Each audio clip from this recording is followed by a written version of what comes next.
Стартовавшая этим летом акция «Сибай. Территория здоровья и спорта» смогла завоевать огромную популярность среди жителей нашего города. Массовые утренние зарядки, проводившиеся каждый вторник и четверг, собирали до 400 участников еженедельно. Активные горожане приходили на центральную площадь вместе с семьей, друзьями и коллегами. Согласно первоначальным планам, проект был намечен на летний период этого года.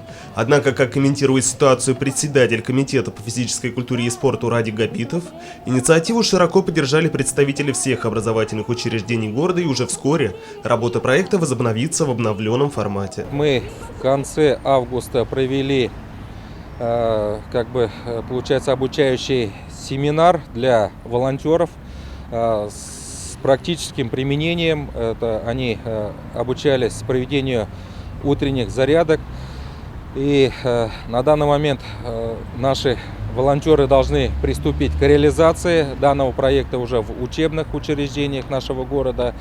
Ну и, конечно же, у нас планируется уже 10 сентября во всех учебных учреждениях нашего города провести праздники здоровья.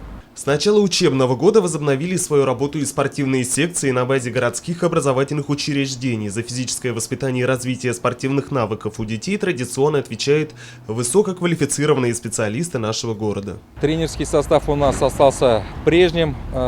Есть, конечно, у нас некоторые вакансии.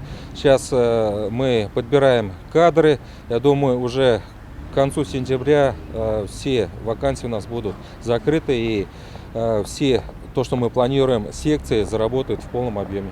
Для детей и их родителей, испытывающих затруднения с выбором конкретной дисциплины, в учреждениях дополнительного образования проводятся консультации и презентации спортивных секций. Изучить подробно все предложения, доступные в этой сфере, сибайцы смогут в четверг в рамках запланированного мероприятия в Ледовом дворце Ирандык. Программа мероприятия предусматривает в форме ярмарка вакансий, именно спортивных, скажем, секций.